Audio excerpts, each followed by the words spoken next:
Aulia yang kita kenal di Indonesia ini, mereka itu aulia dari Yaman, Hadramut, terutama Tarim dan sekitarnya, Fagil Muqaddam, Muhajir Allah Ahmad bin Isa, dan Pulau Jawa Indonesia ini dikatakan bintu Tarim. Ini punyanya aulia Tarim.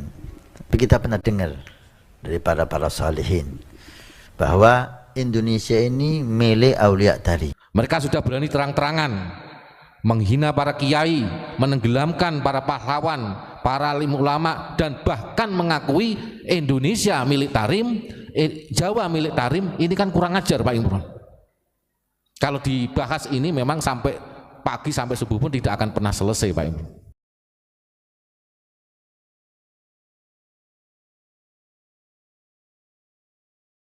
Assalamualaikum warahmatullahi wabarakatuh. Bismillahirrahmanirrahim. Nahausamin wadarsamin bismillahirrahmanirrahim. Samhosa barhudin biwasilati Asya Muhammad Abdul Ghufran Al-Bandani radhiyallahu an. Al-Fatihah. A'udzubillahi minasyaitonir rajim. Bismillahirrahmanirrahim. Alhamdulillahirabbil alamin.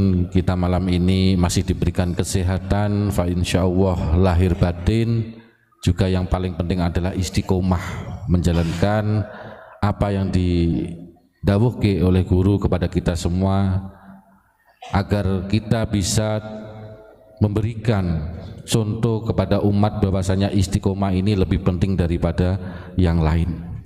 Termasuk pada saat ini memang lagi rame-ramenya pembahasan tentang nasab, tentang kitab, ketika Pondok Unik menyampaikan, membongkar keaslian daripada isi kitab termasuk Ihya Ulumuddin. Akhirnya pada saat ini yang ngaku cucunya Nabi akhirnya kalang kabut. Tadi ada netizen dari Malaysia, karena memang YouTube Ponpes Unik Nusantara ini tidak hanya ditonton di Indonesia tapi sudah seluruh dunia. Karena apa? Fenomena-fenomena pada saat ini yang ramai di Indonesia itu tidak hanya ramai di Indonesia tapi seluruh dunia sudah membahas. Bahkan kemarin saya sempat menonton YouTube di Suriname, itu juga membahas Pak Imron, di Suriname, karena di Suriname juga banyak orang-orang Jawa yang saat itu dibawa oleh Belanda pindah ke Suriname. Gus, tadi kan saya ngomong apa yang perlu kita sampaikan adalah saling memberikan nasihat dan kita menyebarkan cinta kasih sayang. Kalau kita menjelaskan tentang meluruskan sejarah, apakah itu rasis? Apakah itu kita termasuk golongan orang-orang pembenci? Karena ini sudah ada mulai. Walaupun saya tahu ini dari kelompok yang Kartanunya masih belum jelas kemarin, Kartanunya yang ilegal. Kang Ridwan, tolong Kartanunya diurus ya, sebelum Anda kena perkara. Pertanyaan jenengan tetap kita jawab, tapi identitas Anda yang jelas. Kalau NU ya Kartanunya yang jelas, jangan yang abal-abal. Gitu, dilanjut Gus Ilyas. Ya, terima kasih. Tadi karena saya menyampaikan ada hubungannya Pak Imron ya. Ketika tadi yang saya sampaikan bahwasanya pondok pesantren itu yang dikaji kitab-kitab itu sangat wajar. Berarti selama ini para kiai tidak berani menyampaikan kebenaran apa yang sudah ada di kitab Ihya Ulumuddin. Yakni apa? Tentang bahayanya tipu daya Ba'alawi, ya kan? Itu yang pertama. Kemudian golongan mereka ketika merasa terusik, ibarat rencana licik mereka sudah mulai tercium dan kebongkar habis-habisan, mereka menyerang balik dengan fitnah-fitnah yang sangat luar biasa. Ada yang memfitnah Wahabi, ada yang memfitnah termasuk tadi yang disampaikan rasis, ada. Dan justru yang rasis itu dari golongan mereka. Karena apa? Kita orang Indonesia, orang Nusantara dari dulu tidak pernah membeda-bedakan. Terbukti apa? Di sini Indonesia ada Bhinneka Tunggal Ika. Negara lain nggak ada, tapi Indonesia ada Bhinneka Tunggal Ika. Berarti apa? Indonesia tidak ada rasis. Justru yang rasis adalah dari para imigran-imigran Yaman yang cucu-cucunya sekarang itu saat ini menebar rasis. Contoh, aneh Dzurriyyah Rasul, kamu harus cinta sama Habib Rizik ini seorang wali. Ini kan goblok ini namanya. Ini penyesatan ini. Ini siapa yang ngomong? Itu ada videonya di YouTube. Namanya Habib Novel Al Idrus. Itu Solo. Sedangkan dia sendiri di Solo itu numpang, tetapi lupa ketika dia ibaratnya dikasih hati jaluk rempelo. Iki kalau orang Jawa, Pak. Tapi karena sudah kebangetan, saya sebagai orang Jawa Tengah, saya harus berani menyampaikan karena ini doktrin yang sangat menyesatkan. Kalau seorang wali jelas selalu mendoakan kebaikan kepada setiap umat atau makhluk ciptaan Allah. Itu salah satunya. Lah kan bisa dilihat, wong doanya saja itu semua jelek kok, ya kan? Bahkan ingin menghancurkan negara Indonesia, selalu melawan pemerintah. Kok dianggap wali? Ini sekolahnya di mana? Indonesia, tanah Jawa ini sudah gudangnya wali, bro. Betul Pak Imron? Hampir setiap desa ini banyak walinya. Tetapi karena doktrin-doktrin mereka itu ingin menenggelamkan termasuk Wali Songo, Dzurriyyah kerajaan, bahkan sampai ke ulama-ulama Nusantara. Contohnya, mohon maaf, di area makam Sunan Bonang, ya kan, dulu tidak ada makam namanya Habib Al-Jufri, Al-Kaf atau Al-Siapa. Tapi pada saat ini kita kecolongan di area makam Sunan Bonang, di situ ada banyak makam Habib. Sedangkan Dzurriyyah Wali Songo, Dzurriyyah kerajaan, saking takzimnya saja tidak berani meminta dimakamkan di lokasi area makam Sunan Bonang. Betul Pak Imron? Nah, ini kalau tidak kelakuan orang-orang Yahudi nggak mungkin. Kalau orang Nusantara pasti ada namanya tata krama dan etika. Tetapi pada saat ini Nusantara sudah cerdas semua, termasuk mereka bahkan ibaratnya ada doktrin kalau tidak mencintai Habib kafir. Ini doktrin sesat, nggak masuk surga macam-macam. Lah ini kan doktrin-doktrin yang menyesatkan. Ulama-ulama Nusantara ditenggelamkan gara-gara kitab dirubah oleh Wahabi. Mereka akhirnya merubah sejarah para wali, sejarah kerajaan, bahkan sejarah NU dan sejarah Jatman.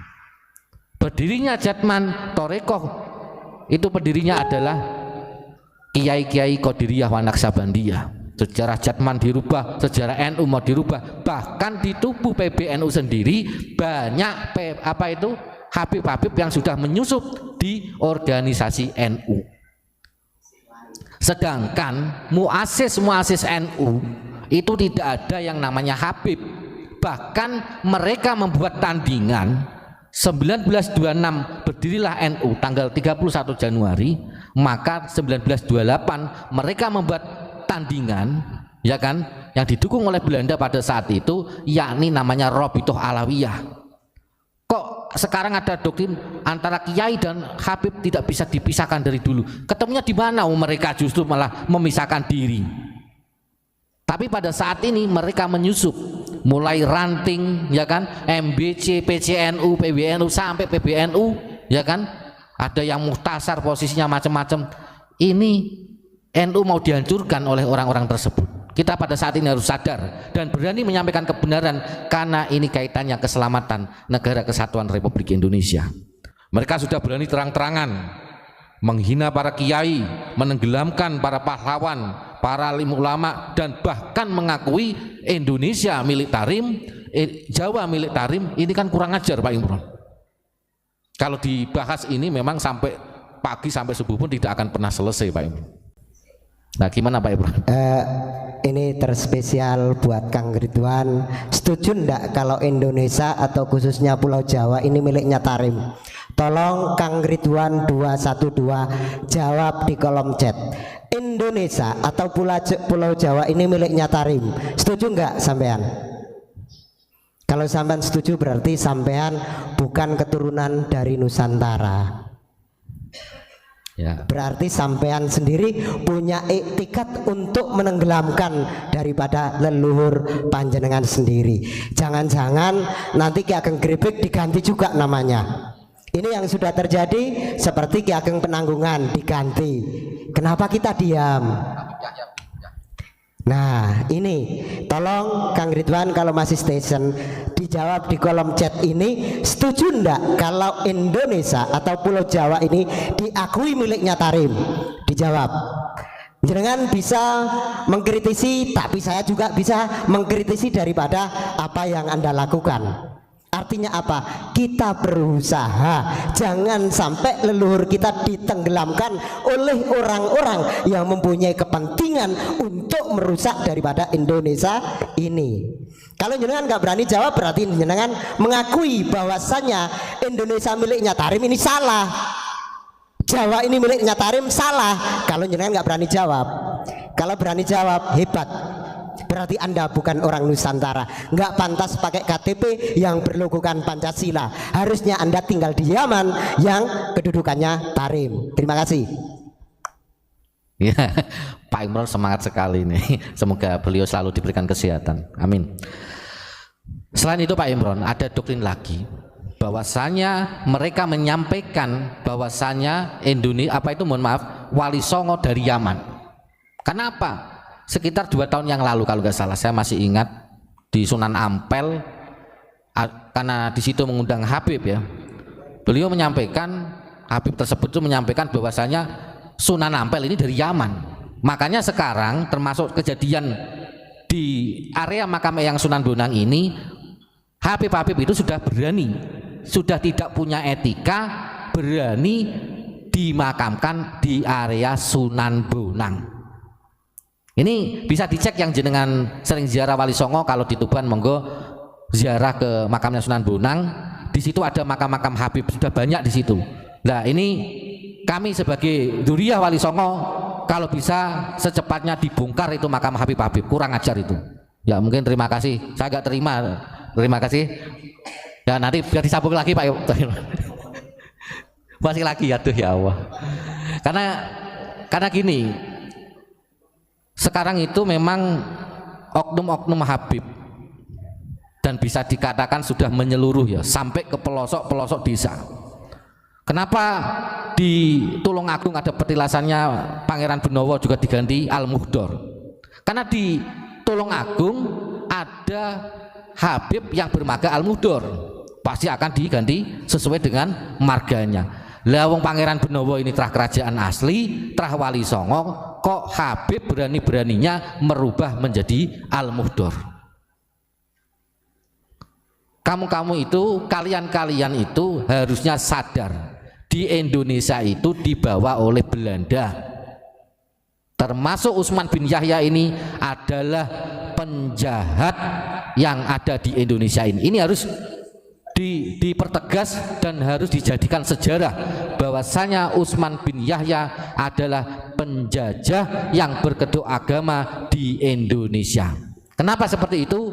Karena gara-gara fatwanya Utsman bin Yahya banyak kiai-kiai di Banten yang meninggal dunia. Itu ada kejadian geger Cilegon. Makanya kita saat ini harus sadar, yang mbah-mbahnya adalah seorang pahlawan, teruskan perjuangan leluhur jenengan, seorang pahlawan yang dulunya berani menaruhkan jiwa dan raganya, hartanya, bahkan nyawanya untuk bangsa Indonesia ini. Yang leluhur jenengan dari kerajaan ataupun Wali Songo, kita saat ini harus bersatu. Indonesia ini diobok-obok oleh Habib Yahudi Yaman. Gus, nah gimana Pak? Pertanyaannya, kalau ulama-ulama kita di era sebelum kemerdekaan banyak yang di pantai Belanda, seperti yang barusan disampaikan, kalau dia katanya ikut merumuskan Indonesia, satu tokoh saja dikedepankan, siapakah? Habib yang terbunuh yang melawan Belanda. Bisa ditulis di kolom chat bahwasanya Habib si Anu bin Anu meninggal di saat 10 November misalkan. Kalau ada, setahu saya sih nggak ada, setahu saya nggak ada. Ketika Indonesia di dalam keruh, mereka sembunyi. Di saat aman dan damai, mereka berkata, akulah harimau. Pret. Hanya pengakuan-pengakuan yang sangat-sangat ironis. di saat ini dianggap ulama-ulama Nusantara sudah tertidur lama, ternina bubukkan, mereka seenaknya sendiri, makam-makam leluhur banyak yang dipalsukan. Kalian-kalian yang menjadi anak-anak Nusantara, kalau nggak terpanggil, di manakah hati nuranimu? Bahkan kalau kalian membela dia mati-matian, hatimu di mana? Kita nggak rasis, minimal ada rasa sakit hati ketika leluhur kita dihabisi oleh kelompok mereka. Nah, ini Ustadz Kholis kayaknya udah lumayan. Tadi saya nyimak bahasanya Pak Imron kan, tolong sebutkan satu nama Habib yang terbunuh ketika 10 November. Itu kan melawan Belanda ya Pak? Iya. Nah, bagaimana mau terbunuh? Kan beritanya kan ada anggaran 100 golden dari Belanda kan, itu diberikan kepada Mufti Batavia. Betul. Ya itu betul kan Pak? Iya. Nah, itu kan tidak bisa dihapuskan dari sejarah, bahkan dari klan yang menulis sejarahnya kalau menerima 100 golden itu siapa itu yang nulis Pak? Dari klan Senok Jorjen itu beliau sendiri menuliskan bahwasanya per 1 bulan apa per 1 minggu, per 1 bulan itu beliau memberikan 100 golden kepada Mufti Batavia. Itu kan sebetulnya sudah jelas, sejarah sudah mengungkap jelas. Tapi kenapa pertanyaannya sekarang kok masih dibela? Masih dibela bahwasanya Mufti Batavia itu memang tidak pro dengan Belanda. Itu dengan alasan apa? Monggo Pak. Ini kalau di dalam sejarah mereka yang menyampaikan bahwasanya Utsman bin Yahya itu diangkat oleh para ulama Indonesia. Kenapa? Karena yang mengusulkan untuk mengangkat menjadi Mufti Batavia yaitu Senok Jorjen kepada pihak Belanda. Artinya Utsman bin Yahya diangkat menjadi Mufti Batavia itu tidak ada campur tangan daripada ulama-ulama Nusantara. Kalau hari ini ada yang bercerita bahwasanya kesepakatan ulama-ulama Betawi dan sekitarnya yang mengangkat Utsman bin Yahya, masyarakat tidak punya wewenang. Yang punya wewenang adalah kolonialis Belanda. Pada saat itu yang bercokol di Batavia, yang saat ini adalah Jakarta. Jadi jelas yang mengangkat Utsman bin Yahya menjadi Mufti Batavia itu pure Belanda, tidak ada campur tangan daripada ulama-ulama Nusantara. Dengan bukti apa? Karena digaji oleh Belanda. Kalau ulama-ulama kita terdahulu nggak ada gajian per bulan,